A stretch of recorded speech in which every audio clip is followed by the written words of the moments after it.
Hello everyone. कैसे हो आप सब लोग? उम्मीद करता हूँ कि अच्छे होंगे। और आज आरपीएससी का लास्ट पार्ट जोलॉजी पेपर का हम डिस्कस करेंगे। जोलॉजी जो पेपर 1 है उसमें क्वेश्चन नंबर 126 से 150 तक हम डिस्कस करेंगे। ठीक है, तो 120 से 150 डिस्कस करने जा रहे हैं। और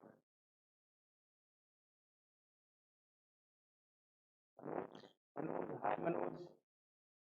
मनोज कह रहे हैं कि सर योर क्लासरूम नोट्स ऐसे note action potential as it is CSIR paper. Manoj, मैंने अगर आपको ध्यान हो, आपने मेरी क्लास देखी, यूट्यूब पर आपने एक क्लास देखी थी, आपको पता है कि मैंने हर क्लास देखी थी और हर क्लास में हर क्वेश्चन सीखे एग्जैक्टली जैसे जैसे बनाया वैसे वैसे आए। आप देखना उसको। नाइट्रोजन फिक्सेशन से एक क्वेश्चन आया था और अभी एनिमल फिजिक्स से जो रिप्रोडक्टिव एंडोक्राइनोलॉजी दिया था उससे क्वेश्चन आया था। रेस्पिरेटरी सिस्टम से एग्जैक्टली वही क्वेश्चन आया था जो क्लासरूम में डिस्कस किया था, जो यहाँ यूट्यूब में डिस्कस। और नोट्स में तो हाँ ऐसे हिस्ट्री मार दिया था आज से। वॉइस नहीं आ रही है? अभी आ रही है क्या? हेलो, अभी वॉइस क्लियर आ रही है आप लोगों को? अभी ठीक है क्या? एक बार मुझे आप बता देना। ठीक है, मैं देखता हूँ कि क्या कर सकता हूँ इसमें, वॉइस में क्यों प्रॉब्लम आ रही है।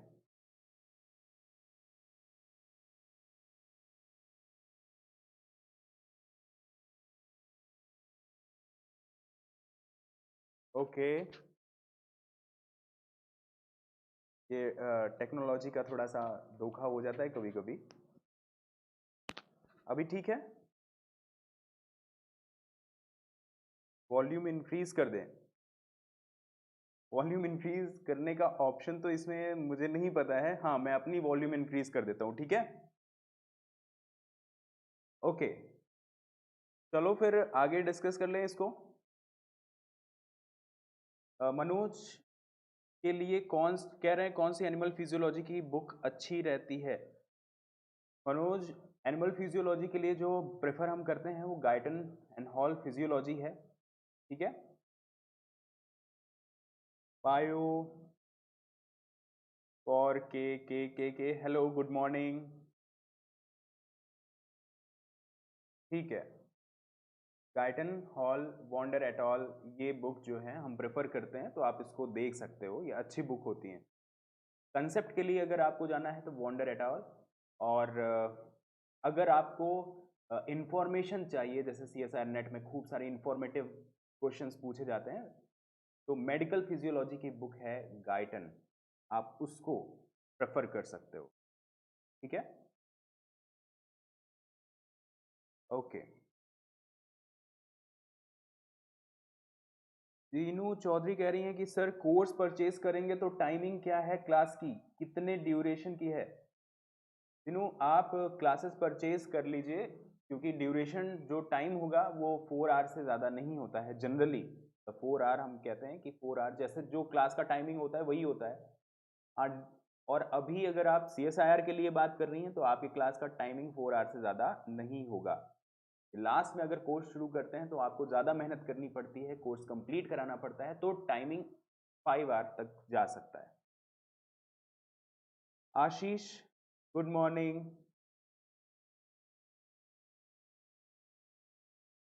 Okay, unit wise lecture series. Sanjay Parihar ji कह रहे हैं कि यूनिट वाइज लेक्चर सीरीज आप कांटेक्ट कर सकते हैं IFS ऑनलाइन पर, और वहाँ पर आपको पता चल जाएगा कि कैसे क्या है, क्योंकि मैं तो पढ़ाता हूँ बेसिकली, और ज़्यादा इन्फॉर्मेशन आपको जो एडमिन सेल है नंबर है आप उस पर कॉन्टैक्ट कर सकते हैं। वेबसाइट पर जाकर के आपको देखिए नंबर लिखा हुआ है, ठीक है, 917222 666888।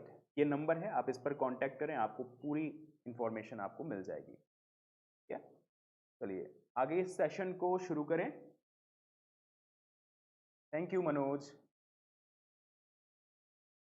आगे सेशन को स्टार्ट करते हैं। देखिए लास्ट पार्ट हम इसका डिस्कस करने जा रहे हैं और आरपीएससी के जो क्वेश्चंस होते हैं बहुत इंफॉर्मेटिव होते हैं। हाँ, आरपीएससी के बैच स्टार्ट हो चुके हैं ऑलरेडी। बॉटनी और जूलॉजी के लिए बैच 1 दिसंबर से स्टार्ट हो चुका है, केमिस्ट्री के लिए भी स्टार्ट हो चुका है। जल्दी से इस वीडियो को शेयर कर दीजिए कि जिनको भी इंफॉर्मेशन और चाहिए, जो पढ़ना चाहते हैं, जो सुनना चाहते हैं, जो देखना चाहते हैं पैटर्न कि किस तरीके के क्वेश्चंस आते हैं, तो वो देख सकते हैं।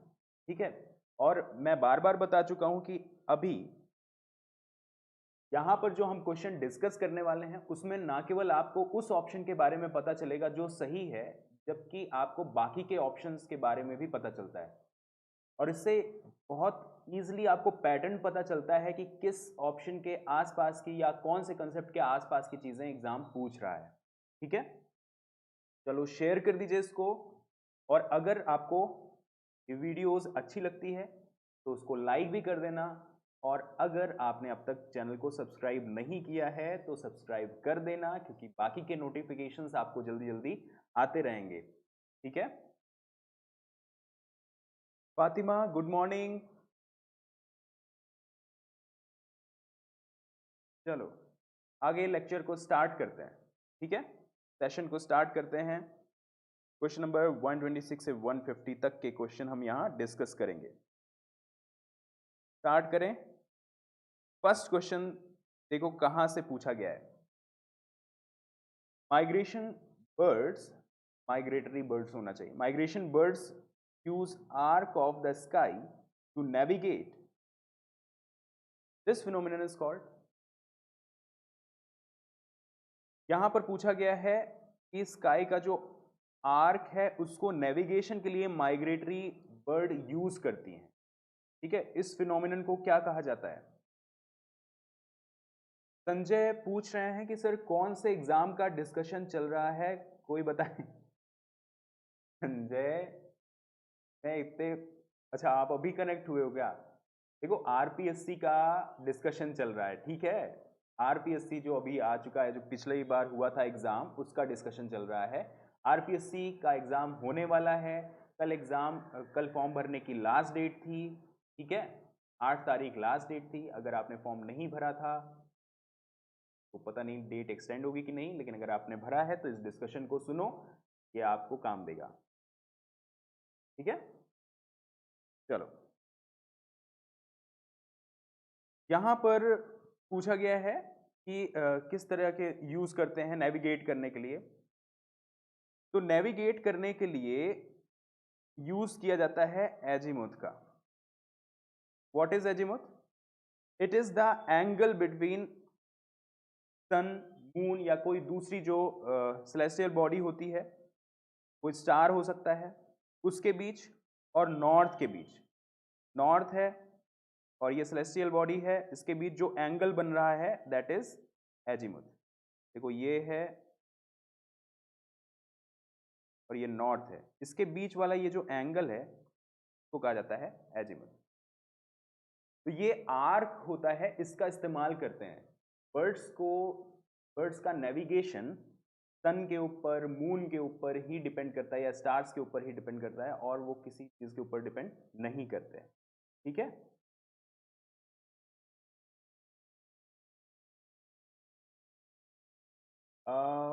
आरपीएससी मतलब, आरपीएससी मतलब होता है Rajasthan public service commission. Assistant professor का एग्जाम होने वाला है और उसकी प्रिपरेशन जो भी कर रहे हैं सभी के लिए ये डिस्कशन इंपॉर्टेंट है। Sarika good morning. ठीक है संजय, चलिए आगे चलते। तो इसका करेक्ट ऑप्शन क्या था? सेकंड। ठीक है, बाकी ये फिनोमिनन माइग्रेटरी रेस्टलेसनेस को कहा जाता है। जब माइग्रेशन के लिए कोई बर्ड्स हैं, उनको बस माइग्रेशन का जब समय आता है, वो अपनी कंट्री को छोड़ करके कहीं दूसरी जगह जा रहे होते हैं, तो बिल्कुल रेस्टलेस हो जाते हैं वो। उस रेस्टलेसनेस को कहा जाता है जगन रह।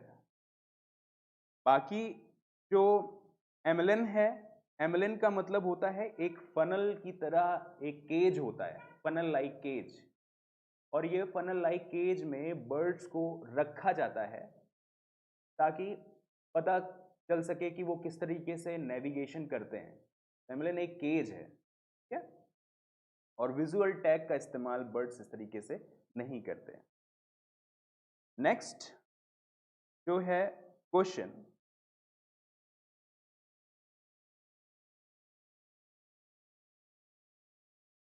बट संजय कह रहे हैं कि माइग्रेटरी बर्ड तो अपना पैटर्न विजुअल के थ्रू फिक्स करके रखते हैं ना।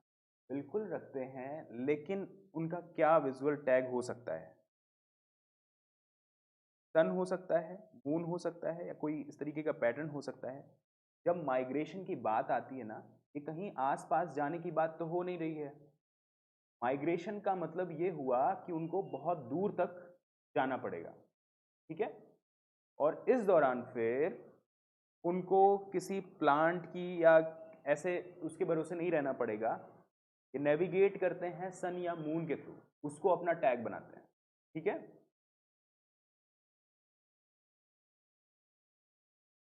नेक्स्ट है, अब यहां पर लिखा है नेक्स्ट क्वेश्चन में, this type of orientation is unlearned and the movement of animal in response to stimuli is undirected.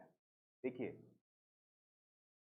The response of animal proportional to the intensity, intensity यहां स्पेलिंग गलत है, of the stimulus called intensity of the stimulus. देखिए, ये कहीं भी stimulus है तो उसके रिस्पॉन्स में मूवमेंट की बात हो रही है। इसका मतलब ये किसी तरीके की टैक्सिस है। टैक्सिस का मतलब मूवमेंट होता है इन रिस्पॉन्स टू स्टिमुलस। अब ये टैक्सिस डिफरेंट डिफरेंट टाइप की हो सकती है। कौन कौन से टाइप की ये टैक्सिस हो सकती है, इसका आंसर क्या है, हम ये बात करेंगे।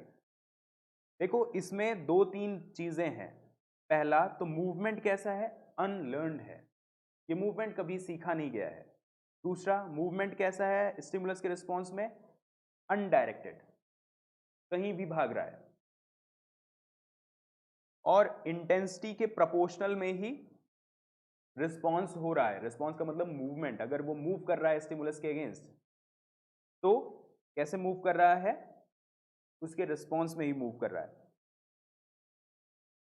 तो क्या इसका आंसर होना चाहिए, इसका आंसर होना चाहिए काइनेसिस। काइनेसिस का मतलब, काइनेसिस भी एक तरीके की टैक्सिस है या ट्रोपिज्म है। जब किसी स्टिमुलस के अगेंस्ट मूवमेंट हो ऑर्गेनिज्म का, तो इसको कहा जाता है काइनेसिस। ये स्टिमुलस क्या हो सकता है, लाइट हो सकता है, टेम्परेचर हो सकता है, ठीक है। सबसे इंपॉर्टेंट बात यह है कि काइनेसिस में मूवमेंट अनडायरेक्टेड होता है। बाकी यहां जितने भी मूवमेंट दे रखे हैं, चाहे वो टोपोटैक्सिस की बात हो, ठीक है। हालांकि टोपोटैक्सिस तो सेल के माइग्रेशन के बारे में होता है, सेल के माइग्रेशन के बारे में होता है टोपोटैक्सिस। ईलोटैक्सिस ये बिना ट्रायल मूवमेंट के जैसे मूव करते हैं, यूनी डायरेक्शनल मूवमेंट होता है। जैसे इंसेक्ट्स मूव करते हैं लाइट की तरफ, तो वो डायरेक्टेड मूवमेंट होता है, ठीक है। उसको कहा जाता है ईलोटैक्सिस। रात में इंसेक्ट्स जहां लाइट सोर्स है उसी की तरफ भागना शुरू कर देते हैं, दैट इज ईलोटैक्सिस, ठीक है। क्लाइनोटैक्सिस, जब स्टिमुलस की तरफ ऑर्गेनिज्म अपनी बॉडी को टर्न कर दे, दैट इज क्लाइनोटैक्सिस, ठीक है। तो देखो, इस तरह की चीजें आ रही हैं एनिमल बिहेवियर से थोड़ा बहुत। इसमें सही आंसर क्या है, जहां पर डायरेक्टेड मूवमेंट नहीं है, दैट इज काइनेसिस। का सही आंसर 4th है।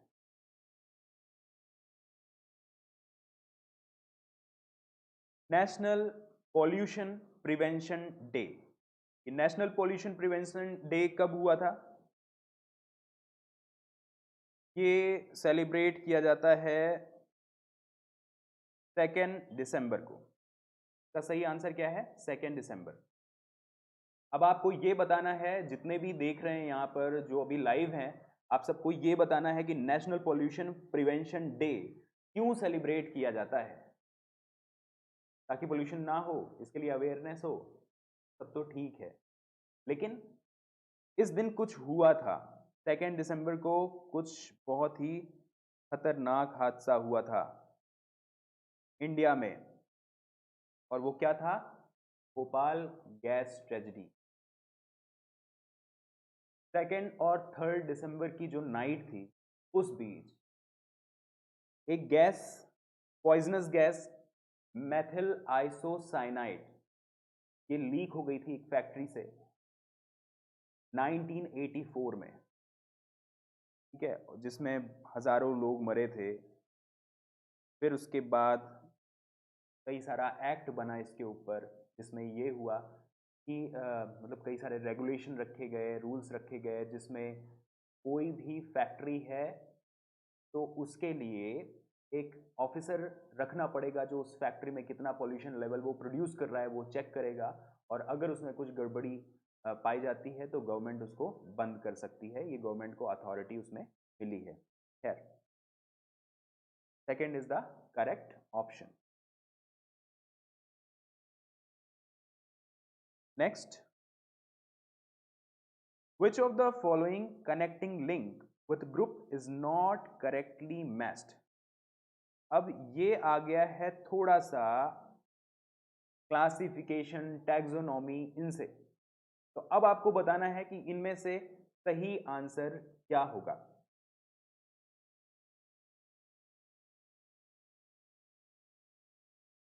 चलिए मैच कर रहा हूं मैं। एक्टिनोमाइसिटीज, बैक्टीरिया, फंजाई, हाँ सही है, मैच तो कर ही रहे हैं थोड़ा बहुत। एक्टिनोमाइसिटीज बैक्टीरिया, ठीक है। फंजाई के कैरेक्टर थोड़ा बहुत मिलते जुलते हैं एक्टिनोमाइसिटीज से। जो इसमें इनकरेक्ट मैच है, राजेंद्र राजपुरोहित कह रहे हैं थर्ड, ऑर्निथोट्राइनकस, रेप्टाइलिया एंड मैमल्स। नहीं, ठीक है, इनमें भी ऑर्निथीन साइकिल चलती ही है, इसलिए ये ठीक ही है। जो फोर्थ है, फोर्थ, प्रोटोप्टेरस। प्रोटोप्टेरस को, ये क्या है? ये जीनस है किसका? It is genus of lungfish.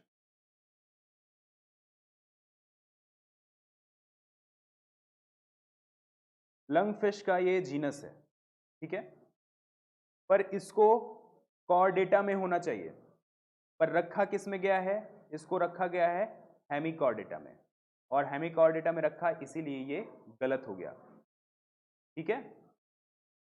तो यहां पर हेमिकॉर्डेट्स और कॉर्डेट्स में क्या मेन डिफरेंस है? जो नर्वस सिस्टम होता है वो एपिडर्मल होता है हेमिकॉर्डेट्स में, जबकि कॉर्डेट्स होते हैं उनमें सेंट्रल नर्वस सिस्टम भी होता है, ठीक है।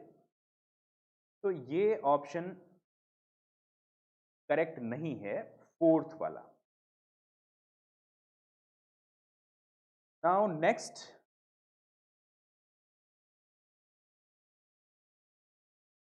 इसमें थोड़ा सा इनकी स्पेलिंग गड़बड़ थी, स्पेलिंग होना चाहिए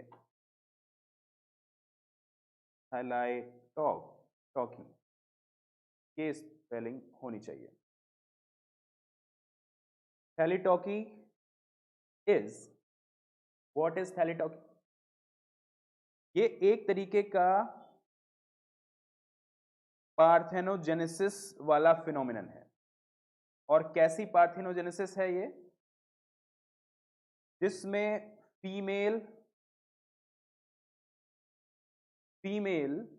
प्रोड्यूस करती हैं एग, अनफर्टिलाइज्ड एग, और फिर ये डेवलप हो जाता है ऑर्गेनिज्म में। जनरली ये एफिड में होने वाला फिनोमिनन है, ठीक है।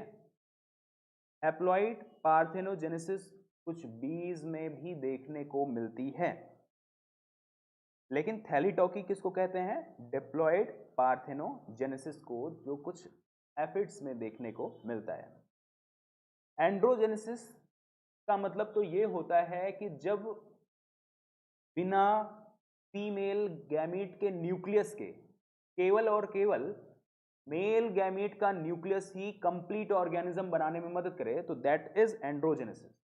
और इसी तरीके से गायनोजेनेसिस भी है कि बिना मेल न्यूक्लियस की मदद के फीमेल न्यूक्लियस ही कंप्लीटली उसी से सारी जेनेटिक इंफॉर्मेशन मिले और कंप्लीट ऑर्गेनिज्म डेवलप हो, दैट इज गायनोजेनेसिस। ठीक है,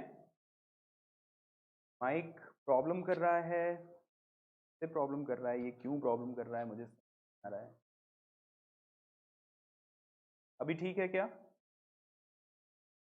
चलो, तो सेकंड इज डिप्लॉयड पार्थेनोजेनेसिस। ठीक है,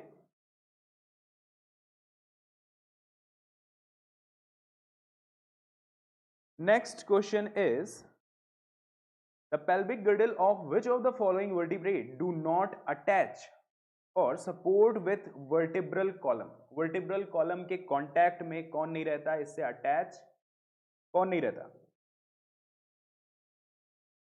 पेल्विक गर्डल किसका वर्टिब्रल कॉलम के सपोर्ट में नहीं रहता है? इसका सही आंसर क्या होगा? इसका सही आंसर होगा स्कॉलियोडॉन। बाकी एम्फीबियंस हैं, बर्ड्स हैं, मैमल्स हैं, इन सभी में वर्टिब्रल कॉलम सपोर्ट करता है पेल्विक गर्डल को, ये दोनों अटैच रहते हैं। लेकिन फिशेस के अंदर ये जनरली देखने को नहीं मिलता है।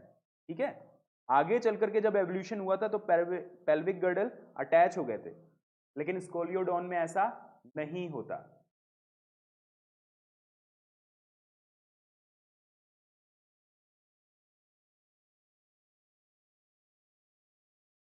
ठीक है, नेक्स्ट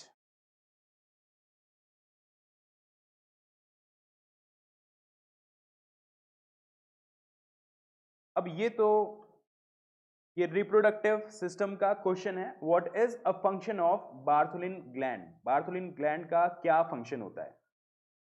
बार्थोलिन ग्लैंड का फंक्शन है कि वह सिक्रीट करती है कुछ कंपोनेंट जो एसिडिटी को फीमेल रिप्रोडक्टिव सिस्टम में के वेस्टिब्यूल में जो एसिडिटी है उसको न्यूट्रलाइज करने का काम करते हैं। Bartholin gland female reproductive system के अंदर होती है और ये एसिडिटी को न्यूट्रलाइज करने का काम करती है।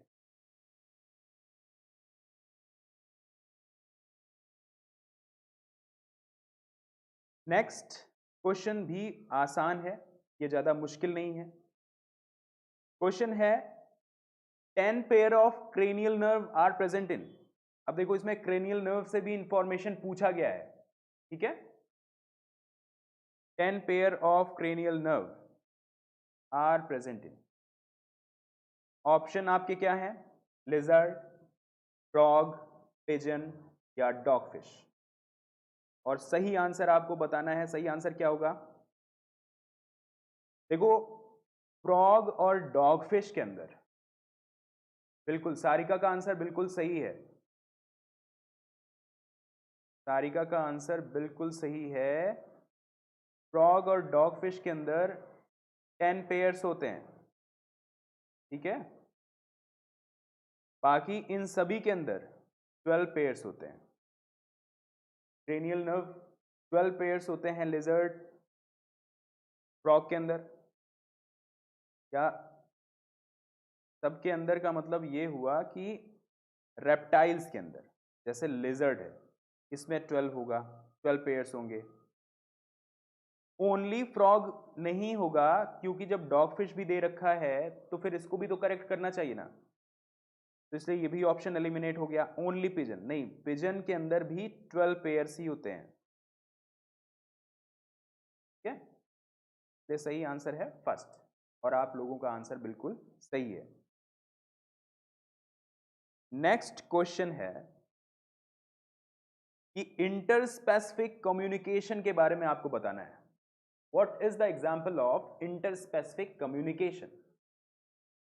और इंटरस्पेसिफिक कम्युनिकेशन इनमें से क्या है, यानी दो अलग अलग स्पीशीज जब आपस में कम्युनिकेट करें तो that is interspecific communication. Generally हम कहते हैं ऐसा होता नहीं है, ठीक है, जनरली ऐसा नहीं होता।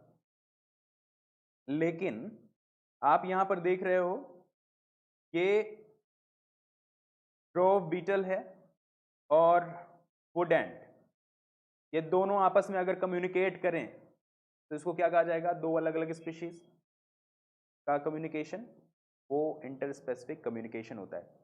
बाकी जो दे रखा है ना वो कम्युनिकेट करते ही नहीं है, वो गलत ऑप्शन दे रखा है, उनके बीच में कम्युनिकेशन होता ही नहीं है। ऐसा जिनके बीच कम्युनिकेशन होता है वही आंसर सही होगा, तो सेकंड आंसर ही इसका करेक्ट है, बाकी ऑप्शन ही नहीं सही है, क्योंकि उनके बीच कम्युनिकेशन ही नहीं होगा तो आंसर सही कहां से होंगे। नाउ नेक्स्ट इज, अगर आपकी थोड़ी सी जीके सही है तो ये आंसर आपसे बन जाएगा। Flying squirrels are reported in which of these sanctuary, इनमें से किस सेंचुरी में फ्लाइंग स्क्वेरल रिपोर्ट की जाती है, रिपोर्ट की गई है, यहां पर फ्लाइंग स्क्वेरल देखने को मिलती है। ये इसका सही आंसर है, किसी को पता है सही आंसर? किसी की जीके सही है? ये सब लाइफ साइंस ही पढ़ते रह गए थोड़ी बहुत? चलो मैं वेट कर रहा हूं आंसर्स का आपके।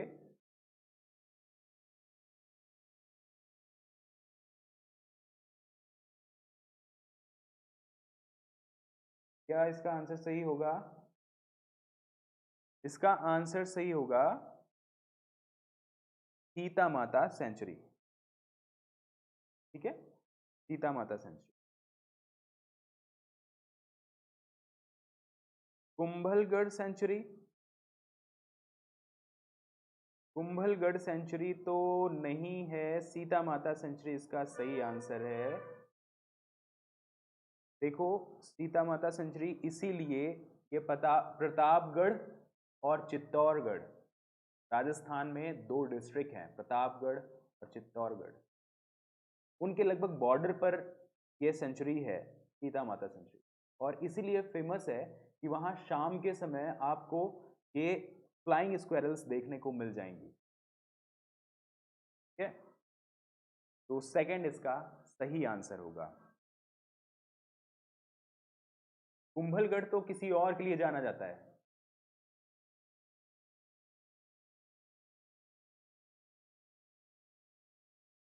Next, which one of these declared by UNESCO as World Heritage Site, इनमें से कौन वर्ल्ड हेरिटेज साइट के लिए जाना जाता है, यूनेस्को ने किसको डिक्लेयर किया है हेरिटेज साइट?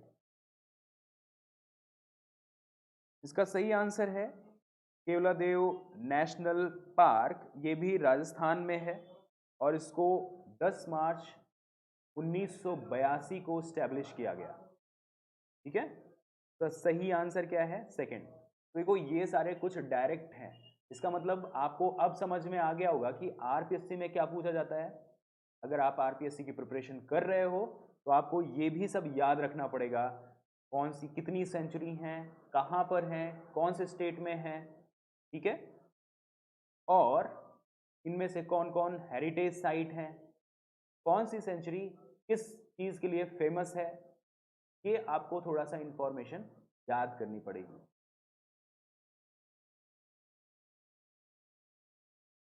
नेक्स्ट,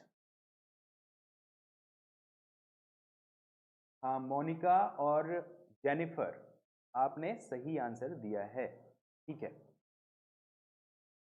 आगे चलते हैं। द स्पीशीज विच हैव, ये तो बहुत सिंपल सा है, इसको तो कोई भी कर लेगा, चलो इसका आंसर दे दो, मैं आपके लिए इसको छोड़ देता हूँ। Species which have restricted distribution, उसको क्या कहा जाएगा? जिनके पास रिस्ट्रिक्टेड डिस्ट्रीब्यूशन है उनको क्या कहा जाए? मनोज का सबसे पहले आंसर आ गया, मनोज ने तुरंत आंसर कर दिया। मनोज फिर से आंसर कर रहे हैं, और कोई आंसर करेगा? सही है, बिल्कुल सही है। इसका सही आंसर है एंडेमिक स्पीशीज। ठीक है, एंडेमिक स्पीशीज क्यों? मतलब ही यही होता है एंडेमिक का कि किसी पर्टिकुलर एरिया में ही मिलती है और कहीं पर वो देखने को नहीं मिलती। जो किसी लोकल एरिया में रिस्ट्रिक्टेड हो, दैट इज एंडेमिक स्पीशीज। ठीक है, रेनू भी सही आंसर कर रही हैं। ओके, सबके आंसर आ गए। Good morning Nadeem sir. ठीक है, चलो आगे नेक्स्ट बढ़ते हैं। देखो, इको स्पीशीज तो नहीं होगा, क्योंकि इको स्पीशीज का मतलब होता है कि जो क्लोजली रिलेटेड स्पीशीज हैं पर डिफरेंट स्पीशीज हैं, फिर ब्रीड कर सकते हैं, पर हो सकता है कि फर्टाइल प्रोजेनी यूज ना करें, that is eco species. Sympatric species क्या होती हैं? सिम्पैट्रिक स्पीशीज का मतलब, ये स्पेशिएशन का एक टाइप है। सिम्पैट्रिक का मतलब ये हुआ कि एक पॉपुलेशन में कोई दो स्पीशीज, एक पॉपुलेशन में कोई स्पीशीज रह रही थी और फिर उनमें कुछ म्यूटेशन हुआ, और कुछ ऐसा म्यूटेशन हुआ कि अब वो अलग टाइप का स्पीशीज बन गया और रिप्रोडक्टिवली आइसोलेट हो गया एक ही पॉपुलेशन। ये ब्लू कलर का कोई अलग स्पीशीज बन गया। ठीक है, उसमें कुछ म्यूटेशन की वजह से हो सकता है। एलोपैट्रिक स्पीशीज आपको पता है, जियोग्राफिकल अगर बैरियर आ गए, एक स्पीशीज कोई पास पास रहती थी पर उनमें कोई जियोग्राफिकल बैरियर आ गया और ये काफ़ी लंबे समय तक रिप्रोडक्टिवली आइसोलेटेड कंडीशन में रहे, जिसकी वजह से जीन का फ्लो नहीं होने पाया, और अब ये दोनों काफ़ी लंबे टाइम के बाद देखने को मिलेगा कि अब ये दोनों अलग अलग स्पीशीज बन चुके हैं। खैर, तो इसका सही आंसर क्या होगा? इसका सही आंसर होगा एंडेमिक स्पीशीज। अब आपको डायग्राम से साफ समझ में आ रहा होगा, इकोलॉजिकल पिरामिड में ऊपर जाने पर इन जनरल क्या होता है? तो एनर्जी लेवल डिक्रीज होता है, ये आपको देखने को मिल रहा है। एनर्जी लेवल डिक्रीज हो रहा है क्योंकि ज्यादातर एनर्जी, देखिए, लाइट या केमिकल एनर्जी जो भी प्रोड्यूसर वाले लेवल में मिली है, उसको जैसे ही आगे की तरफ ट्रांसफर किया जाएगा, मोस्ट ऑफ द एनर्जी ये रेडिएट हो जाएगी इन फॉर्म ऑफ हीट। तो एनर्जी धीरे धीरे धीरे धीरे टॉप पर पहुंचने पर कम होती जाती है। What would be the right answer? Third. Third इसका सही आंसर होगा। ठीक है, नेक्स्ट चलते हैं। ये स्थिति है अभी इंडिया की, और पूछा गया है सवाल कि स्मॉग कैसे कॉज होता है? Smog is caused by. देखो, स्मॉग का मतलब तो आप समझ ही रहे हो, दिल्ली में बहुत ज्यादा स्मॉग की प्रॉब्लम है। जनरली स्मॉग क्या होता है? फैक्ट्रियों से निकलने वाले केमिकल्स, ठीक है, जैसे नाइट्रोजन ऑक्साइड, ये बेसिकली फोटोकेमिकल्स होते हैं, और ये जब लाइट के कांटेक्ट में आते हैं, तो लाइट के कांटेक्ट में आते ही क्या होगा कि इस तरीके का अपीयरेंस, स्मॉग वाला अपीयरेंस प्रोवाइड करते हैं, और इनमें कम से कम कोई एक वोलेटाइल ऑर्गेनिक कंपाउंड होता है जो एटमॉस्फेयर में ही तरीके से सस्पेंडेड रहता है। ठीक है, तो फोर्थ आंसर इसका राइट होगा कि rapid buildup of products of photochemicals, oxidation of pollutant in the atmosphere. Atmosphere के अंदर कोई फोटोकेमिकल कंपाउंड है, नाइट्रोजन ऑक्साइड जैसे, जिसमें कम से कम एक ऑर्गेनिक वोलेटाइल कंपाउंड रहे प्रेजेंट। जैसे लाइट से रिएक्शन करेगा तो क्या होगा, एक लेयर बना लेगा, और ये एटमॉस्फेयर में ही रह जाएगा, तो इसका फोर्थ राइट आंसर होगा। बाकी इसमें से कोई भी इसका सही नहीं है, फोर्थ इसका correct answer. Next, which of the following gas is essential for survival of the ecosystem but is a pollutant if present in excess? इनमें से कौन सी गैस सरवाइव करने के लिए, इकोसिस्टम के लिए जरूरी है, पर अगर ज्यादा हो जाए तो पॉल्यूटेंट की तरह काम करेगी? क्या आंसर होना चाहिए इसका? आंसर क्या होना चाहिए करेक्ट? जल्दी से आंसर दे दीजिए आप। सिंपल सा है, आप आंसर करोगे तो चलो बताओ जल्दी से। हाँ सही बात है। देखिए संगीता, संगीता ने सही आंसर किया है और सबसे पहले आंसर किया है। मनोज भी हैं, रेनू भी हैं। संगीता ने किया, मनोज फोर्थ बता रहे हैं, ऑक्सीजन को कह रहे हैं कि ये पॉल्यूटेंट। अच्छा, शिवानी थर्ड कह रही हैं। देखो मनोज और संगीता, संगीता बाद में फोर कहने लगी। संगीता आप पहले सही थी, आपने फिर बाद में गलत कर दिया। नहीं सही तो आप नहीं थी। अच्छा कोई सही नहीं है क्या इसका? कार्बन डाइऑक्साइड इसका सही आंसर होना चाहिए ना। इसका सही आंसर तो कार्बन डाइऑक्साइड होना चाहिए। तो इसका मतलब इसमें किसी का आंसर सही नहीं है। अच्छा मैंने तो देखा नहीं था, मैं तो आपके ऑप्शन देख रहा था। मनोज आरओएस के बारे में बात कर रहे हैं। थर्ड कह रही हैं संगीता। अच्छा देखिए मनोज, रिएक्टिव ऑक्सीजन स्पीशीज को न्यूट्रलाइज करने के लिए बहुत सारी चीजें होती हैं। ये बात सही है कि ज्यादा ऑक्सीजन खतरनाक होती है, लेकिन ज्यादा ऑक्सीजन बॉडी के लिए खतरनाक होती है। ओवरऑल इकोसिस्टम की अगर बात करें तो ये ज्यादा नहीं होगा। देखो कार्बन डाइऑक्साइड के बढ़ने की वजह से क्या होता है, ग्लोबल वार्मिंग, और ग्लोबल वार्मिंग इकोसिस्टम के लिए खतरा है। देखो लार्ज स्केल पर बात हो रही है, ठीक है। हाँ मनु, नोबेल प्राइज विनर्स, ठीक है, ऐसे तो नहीं मिलने वाला नोबेल प्राइज।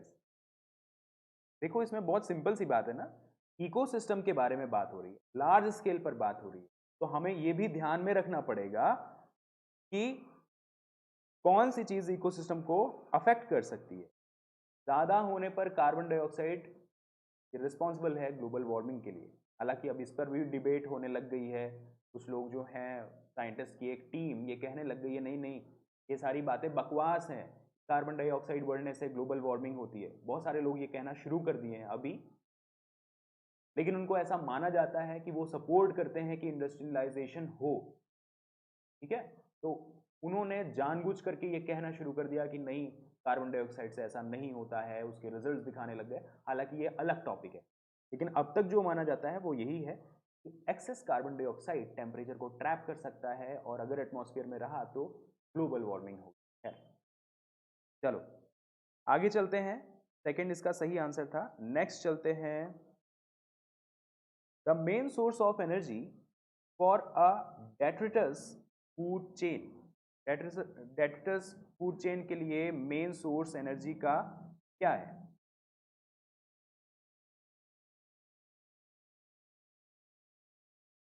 विशाल दास कह रहे हैं कि आरओएस जनरेट करता है केवल एनिमल बॉडी में, इकोसिस्टम को नहीं। हाँ विशाल, यही मैं बात कह रहा था। एनिमल बॉडी या इवन प्लांट के लिए भी थोड़ा खतरे वाली बात तो हो सकती है एक्सेस, लेकिन उसको न्यूट्रलाइज करने के लिए एडप्टेशंस होते हैं, ठीक है। कई सारे एंजाइम्स होते हैं, बहुत सारी मैकेनिज्म्स होती हैं, और वो भी तब जब बॉडी के अंदर एक्सेस हो तब। खैर नेक्स्ट क्वेश्चन पे अभी हम इस पे आ रहे हैं और हम कह रहे हैं कि डेट्रिटस फूड चेन के लिए एनर्जी का मेन सोर्स क्या होता है? आपके ऑप्शंस हैं, ए ऑर्गेनिक मैटर, बी सन, सी डीकम्पोजर्स, या फिर D living being.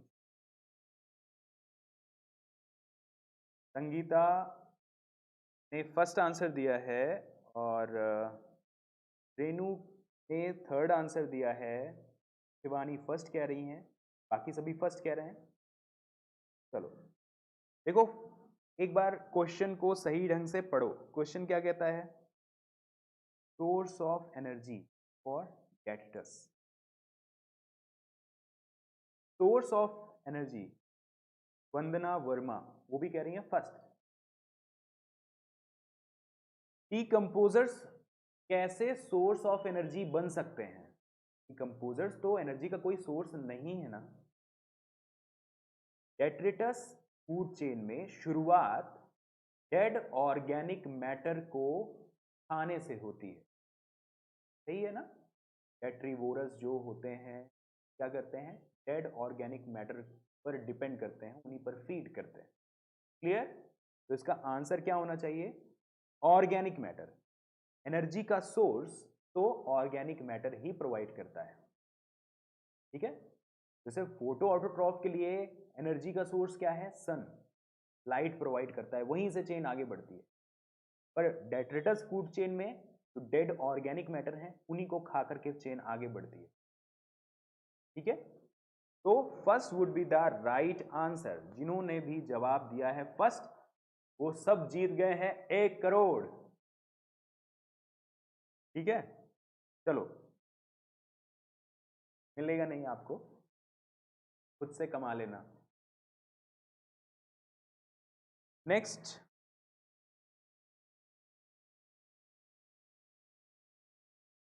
Infrastructure of speech is controlled by.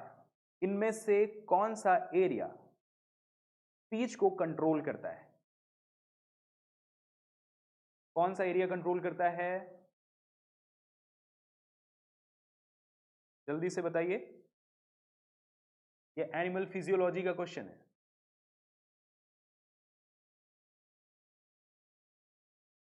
यहां पर ये जो एरिया है इसको कहा जाता है ब्रोका, ठीक है।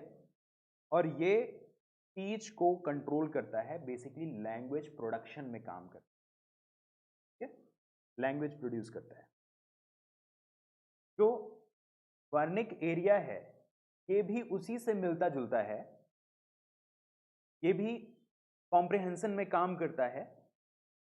स्पीच के कैसे सिलेक्शन करें, क्या बोलें, उन सबको कंट्रोल करने का काम वर्निक एरिया करता है। लेकिन लैंग्वेज प्रोडक्शन और क्या लैंग्वेज आप यूज करने वाले हो बेसिकली, उसको कंट्रोल करता है ब्रोका, ठीक है। तो ये है, और आप एनिमल फिजियोलॉजी की जब क्लास करोगे तो उसमें आपको क्लियर हो जाएगा कौन सा एरिया बेसिकली क्या काम करता है, ठीक है। तो फर्स्ट इसका सही आंसर होगा। ये बहुत दोनों क्लोज दिए हैं, ब्रोका एरिया और वर्निक एरिया, ये दोनों बहुत क्लोज हैं। लेकिन वर्निक एरिया इसलिए नहीं होगा क्योंकि ये लैंग्वेज प्रोडक्शन में दूसरे लैंग्वेज प्रोडक्शन का बेसिकली काम नहीं करता, ये कॉम्प्रिहेंशन का काम करता है, ठीक है। स्पीच कंट्रोल तो ब्रोका एरिया ही करता है। फर्स्ट इसका सही आंसर होगा।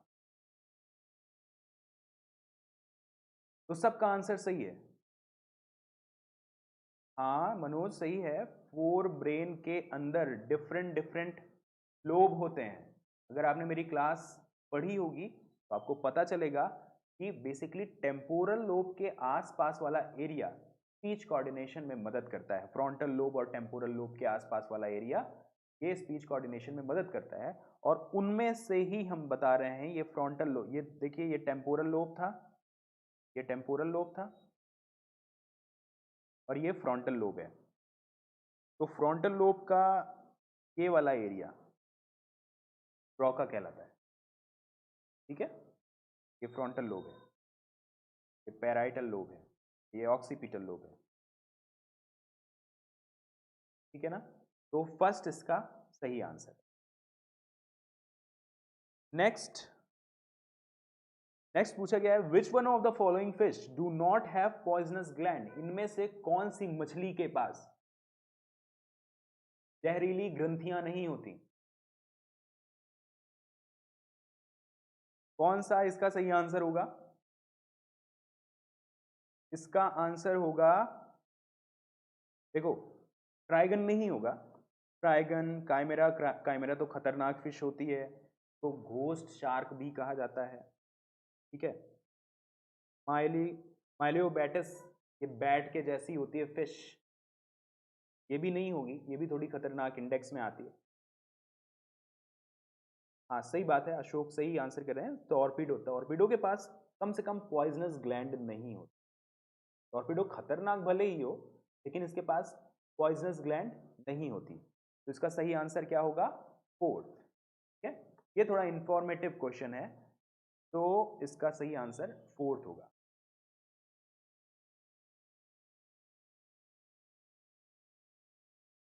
हालांकि माइलियोबैटिस के अंदर भी किसी तरीके के टॉक्सिन्स, न्यूरोटॉक्सिन या इस तरीके के टॉक्सिन तो नहीं मिले हैं, पर फिर भी ऐसा माना जाता है कि अगर इंडेक्स देखा जाए तो पॉइजनस के मामले में माइलियोबैटिस थोड़ा सा है, टॉर्पीडो के पास ऐसा नहीं होता है। फोर्थ इसका सही answer.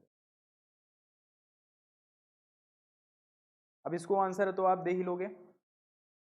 During fertilization in frog egg, the path traveled by sperm nucleus is indicated by streak of black pigment। यहां पर ब्लैक पिगमेंट की स्ट्रीक दिखाई दे रही है, यहां पर मैंने ये बना दिया है। तो इसको क्या कहा जाता है?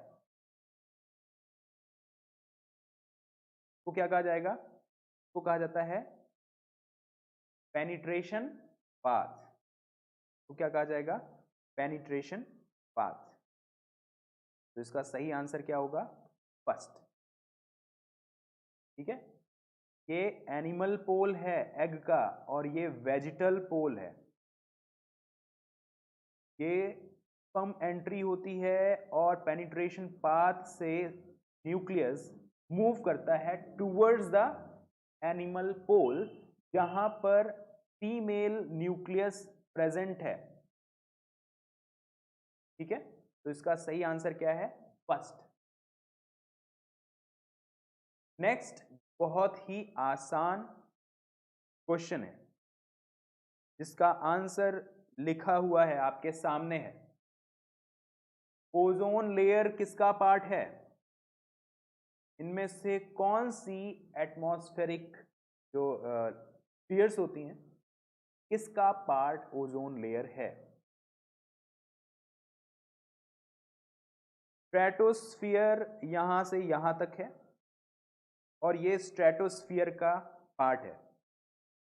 देखो, अगर आप आरपीएससी की प्रिपरेशन कर रहे हो तो अभी इसका स्क्रीनशॉट निकाल लो, और आपको इस डायग्राम में कितने किलोमीटर से कितने किलोमीटर तक कौन सी लेयर होती है, ठीक है, ये भी मिल जाएगा। और देखो यहां पर स्ट्रेटोस्फियर में ओजोन लेयर प्रेजेंट है। स्क्रीनशॉट निकाल लो अभी, और इसको जरूर आप ध्यान रखना, इस तरीके के सवाल भी आते हैं। ठीक है, चलो। और हाँ, एक बात और कि अगर आप अभी आए हो या लेट से आए थे तो ध्यान रहे, वीडियो को शेयर कर देना, और इसको अगर आपको अच्छा लग रहा है तो लाइक कर देना, और अगर आपने सब्सक्राइब नहीं किया है तो सब्सक्राइब कर लेना, ताकि नोटिफिकेशन आपको आते रहें कि और कब कब लेक्चर आपके आने वाले हैं। ठीक है, चलो। अब इसका अगर स्क्रीनशॉट निकाल लिया हो तो नेक्स्ट पढ़ते हैं। इसका आंसर क्या था? इसका आंसर था स्ट्रेटोस्फियर। ठीक है, तो इस तरह के सवाल आते हैं। अगला सवाल आपकी कंप्यूटर स्क्रीन पर ये रहा। Which of the following pair is a sedimentary type of biogeochemical cycle?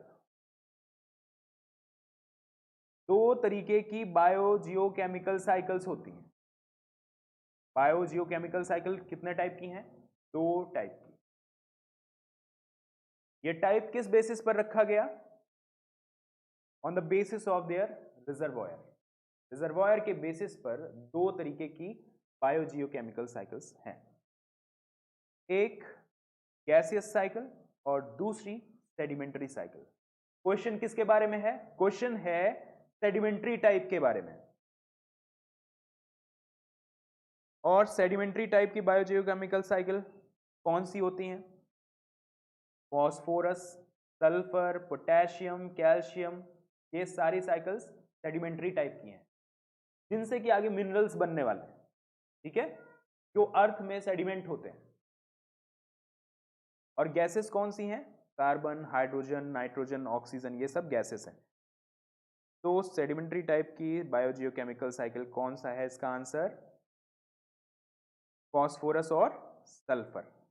का सही आंसर क्या होगा? Phosphorus, sulphur. ऑक्सीजन, नाइट्रोजन नहीं होगा क्योंकि ये गैसेस टाइप की हैं। फॉस्फोरस तो है पर कार्बन नहीं होगा, यहां फॉस्फोरस है पर नाइट्रोजन नहीं होगा, तो बचता है आपके पास सिर्फ एक ऑप्शन, दैट इज सेकेंड। ठीक है, नेक्स्ट भी बहुत अच्छा लॉजिकल क्वेश्चन है, बहुत कंसेप्चुअल, जो आप बचपन से पढ़ते आ रहे होगे।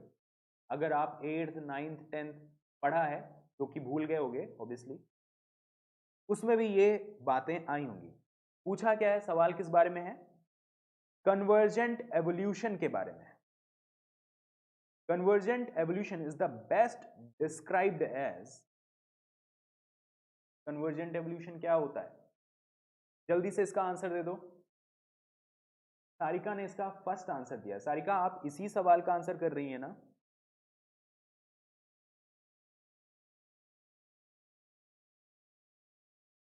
जल्दी से बताइए कन्वर्जेंट एवोल्यूशन के बारे में। बहुत आसान, बहुत अच्छा सवाल है, मेरा तो फेवरेट टॉपिक है एवोल्यूशन।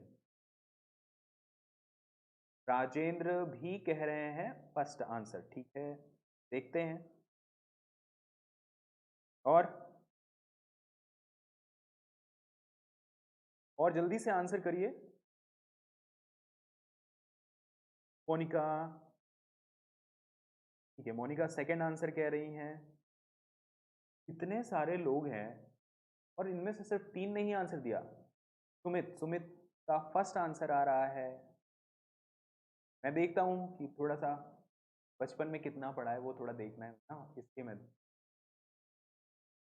अशोक फर्स्ट कह रहे हैं, ठीक है। अच्छा, आप सच में आप लोग कह रहे हैं या एक दूसरे को देख देख के आंसर कर रहे हैं? देखो, चलो, आंसर भी आ नहीं रहे हैं आपके, कोई बात नहीं, मैं आपको आंसर बताता हूं। सिद्धार्थ का सेकंड आंसर आया है। चलो, आंसर मैं बता देता हूं आपको। कन्वर्जेंट एवोल्यूशन क्या होता है?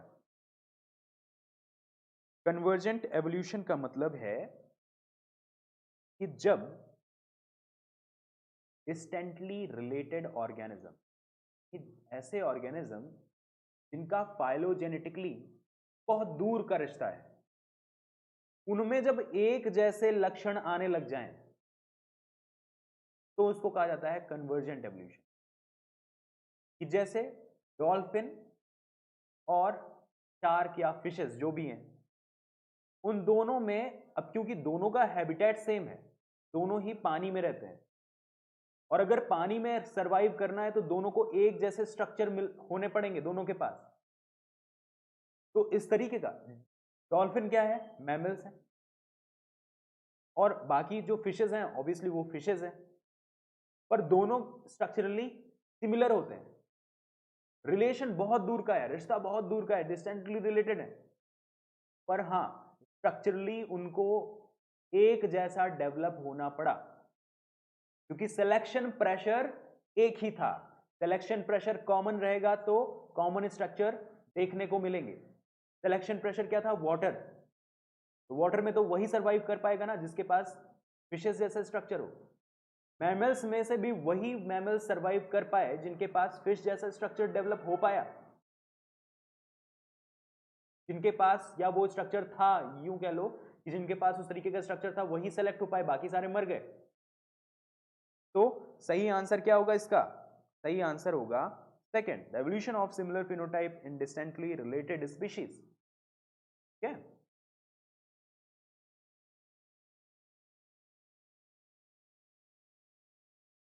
सारिका हाँ लेट हो गया, स्क्रीनशॉट के लिए साइड में मुझे होना था। अच्छा चलो अभी इसका स्क्रीनशॉट निकाल लेना, मैं साइड हो जाता हूँ। ठीक है, ये ठीक है।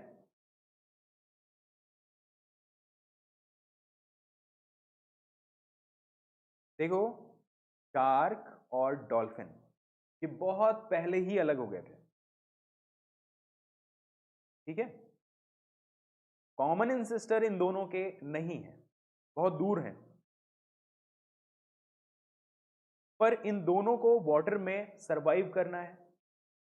वाटर में सरवाइव करना है तो जो सिलेक्शन प्रेशर होगा वो सेम होगा, तो सेम स्ट्रक्चर ही सिलेक्ट होंगे। ये दोनों एक जैसे हैं, इनको कहा जाता है कन्वर्जेंट एवोल्यूशन। तो डाइवर्जेंट एवोल्यूशन क्या होता है? डाइवर्जेंट एवोल्यूशन होता है कि जब ये वाला जो कॉमन एंसेस्टर था, इसके जो बच्चे थे, जो इसके ऑफस्प्रिंग थे या इसकी जो जनरेशंस थी, वो अलग अलग हैबिटेट में जाके रहने लगे। कोई कहता है कि नहीं मैं तो अब जमीन पर जाकर के रहूंगा टेरेस्ट्रियल एनवायरनमेंट में, कोई कहता है मैं पेड़ पर रहूंगा, कोई कहता है कि मैं हवा में उड़ूंगा।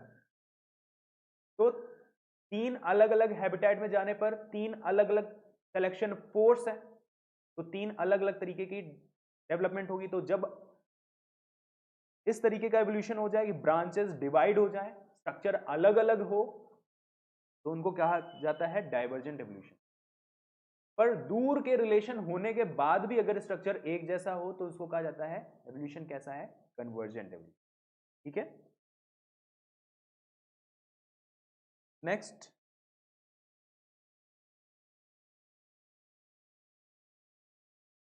The earliest primate which was truly a man-like creature and was different from the ape से अलग था और सचमुच वो इंसान जैसा था। ऐसा अर्लीस्ट प्राइमेट कौन सा है?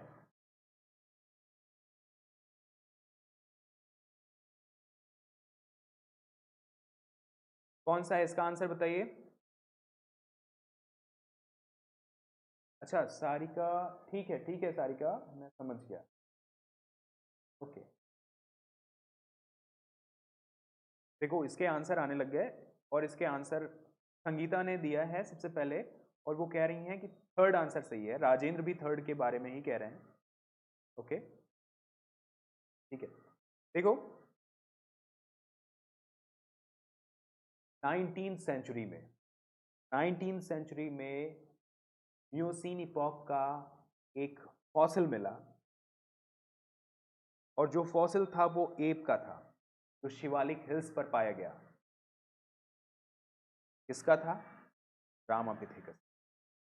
मियोसीन इपॉक कितना पीछे का इपॉक है, और उस समय का एप जो फॉसिल मिला है वो बिल्कुल आसपास ह्यूमन से बहुत रिलेटेड था। बाकी के ट्रायोपिथेकस, पैरापिथेकस और ये प्रोसीमियंस, ये इंसान से बहुत दूर के लगते थे स्ट्रक्चरली, लेकिन रामापिथेकस, इसको शिवापिथेकस भी कहा जाता है, इसको शिवाज एप भी कहा जाता है। शिवाज एप इसलिए क्योंकि ये शिवालिक हिल्स पर मिला था 19th सेंचुरी में, और ये फॉसिल कितना पुराना था? ये लगभग 13 मिलियन ईयर अगो का फॉसिल था।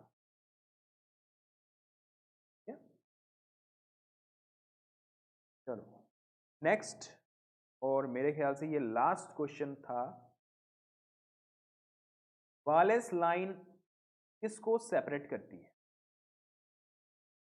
वालेस लाइन किसको सेपरेट करती है?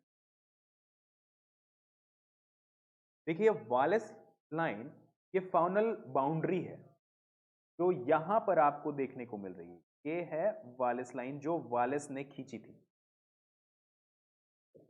Alfred wireless. खींची थी का मतलब ये उन्होंने बताया था कि यहाँ के फौना और इधर के फौना, इस साइड के और इस साइड के, ये दोनों अलग अलग हैं। तो ये लाइन जो है इसको क्या कहा गया, वालेस लाइन। और यहां पर एक लाइन और भी दिखाई दे रही है, वार्बल लाइन। अगर आपको यहां पर दिखाई दे रही हो एक लाइन तो ये वार्बल लाइन है। ठीक है? ये किस बारे में थी, किसको सेपरेट करते हैं? एक तो सेपरेट करते हैं ओरिएंटलिस को या ओरिएंटल्स को। ओरिएंटल्स क्या है? देखो ये क्वेश्चन मैं पहले डिस्कस कर चुका हूं, एक बार डीयू के एग्जाम में इसको पूछा गया था, तो लगभग सेम तरीके के ही क्वेश्चन आ रहे हैं। ओरिएंटल यानी ये वाला रीजन, ये पूरा रीजन जहां इंडोनेशिया, ब्रूनी, बाली ये सब आते हैं, ये पूरा का पूरा ओरिएंटल रीजन कहा जाता है। और एक दूसरा रीजन कौन सा है, ऑस्ट्रेलियन रीजन। ठीक है, तो ऑस्ट्रेलिया का अलग है और ये ओरिएंटल अलग है। इनको सेपरेट करने वाली जो लाइन है जहां के फौना डिफरेंट दिखाई देते हैं उसको कहा जाता है वालेस लाइन। वालेस लाइन में थोड़ा सा सुधार किया गया, हक्सले वालेस के बाद आए और इन्होंने थोड़ा सा सुधार किया और कहा कि नहीं वालेस लाइन यहां नहीं यहां से है। बाकी के जो पार्ट थे वो भी वालेस लाइन, उनको भी मतलब शामिल किया गया कि वो ऑस्ट्रेलियन रीजन में आते हैं। तो इसका जो बाउंड्री थी वो थोड़ी सी और बढ़ा दी गई थी बाद में सुधार करके। ठीक है, तो किसके किसके बीच ये सेपरेशन करती है, ये सेपरेशन करती है ऑस्ट्रेलियन रीजन और ओरिएंटल्स के बीच। ठीक है, तो इसका सही आंसर क्या होगा, इसका सही आंसर होगा 4। और अगर आपको पता हो तो एक और नया कॉन्टिनेंट मिला है, उस बारे में आप जानते हो, नए कॉन्टिनेंट के बारे में? अभी तक कितने होते थे कॉन्टिनेंट? अच्छा, सारिका कह रही है ओजोन वाले क्वेश्चन का स्क्रीनशॉट चाहिए। ठीक है सारिका, मैं आपको ओजोन वाले क्वेश्चन का स्क्रीनशॉट लेने देता हूं और मैं साइड हो जाता हूं। ठीक है, मृदुला गुड मॉर्निंग, आप बहुत लेट आ गई मृदुला, डिस्कशन तो खत्म हो गया। ठीक है सारिका, आपने स्क्रीनशॉट ले लिया होगा। ठीक है, चलो अब डिस्कशन खत्म करते हैं। नेक्स्ट जब भी मैं आऊँगा फिर से आपको नोटिफिकेशन मिल जाएगा, आप ज़रूर देखना। और जो भी सर यहाँ डिस्कस करेंगे पेपर या जो भी इंफॉर्मेशन आएगी आरपीएससी के रिगार्डिंग वो सारी आपको दी जाएगी। आप हमारे साथ बने रहिएगा आईएफएस ऑनलाइन के साथ।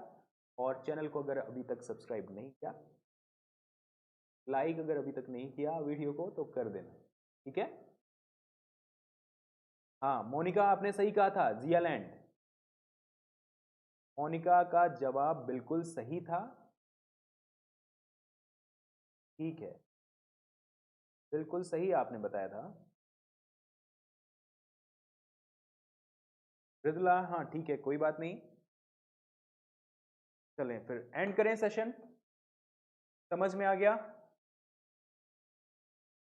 उम्मीद करता हूँ एंजॉय किया होगा और इन्फॉर्मेटिव सेशन था ये। इस तरीके के क्वेश्चंस आते हैं तो आप इसको ध्यान रखना और इसी पर बेस्ड ऐसे ही आपको प्रिपरेशन करनी है। ठीक है, ओके ठीक है, मिलते हैं नेक्स्ट सेशन में फिर।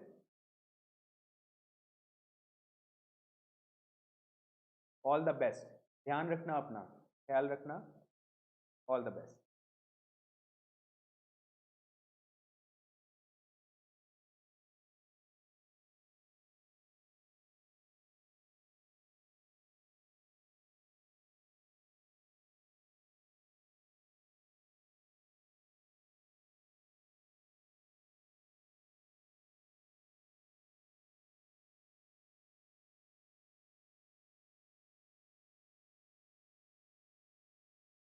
ठीक है, योगेश के लिए मुझे वापस आना पड़ा। योगेश पूछ रहे हैं कि इन्होंने 113 मार्क्स जून की जनरल कैटेगरी में, अच्छा इनको मिले हैं, तो क्या चांस हैं जेआरएफ के? योगेश, अगर आपके 113 होते हैं अगर आपके 113 है तो आपका JRF मिल जाएगा, ठीक है। इसलिए आप टेंशन मत लो, JRF आपका हो जाएगा।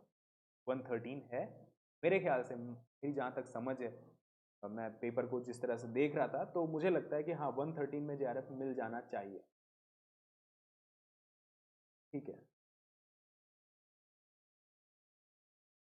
हाँ योगेश ठीक है, सेकेंड शिफ्ट का है ना, हाँ ठीक है, मिल जाएगा, 113 में मिल जाना चाहिए, JRF मिल जाएगा।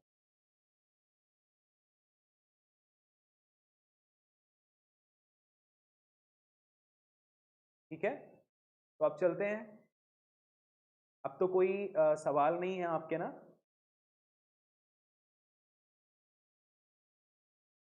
चलो ठीक है, ऑल द बेस्ट, ध्यान रखिएगा अपना और हमारे साथ बने रहिएगा IFS ऑनलाइन पे।